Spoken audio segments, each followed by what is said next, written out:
नमस्ते सबैजनालाई, म कान्छी छोरी हजुरलाई स्वागत छ हाम्रो भिडियोमा। आज चाहिँ हामी लौका आलु अनि रोटीको रेसिपी सेयर गर्दैछौँ।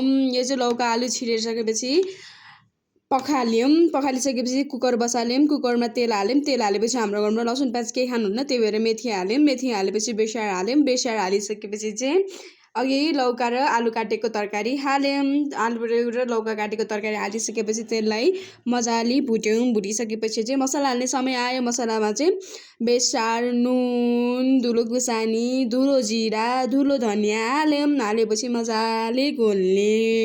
मजाले घोलिसकेपछि चाहिँ अब पालो टमाटर हाल्ने। टमाटर काटेर हालिसकेपछि सिटी लाउने। सिटी लगाइसकेपछि तरकारी इज रेडी। मिठो। त्यसपछि रोटी, हाम्रो घरमा चाहिँ हाम्रो भाउजूले रोटी बनाइदिन्छ, त्यही भएर रोटी चाहिँ फ्वाक्क फुलेको छ, लाइक कान्छी छोरीको गाला जस्तो। अनि रोटी पनि पाक्यो अनि हाम्रो खाना इज रेडी। हजुरलाई मन परेमा लाइक, कमेन्ट, सेयर, सब्सक्राइब गरिदिनु होला।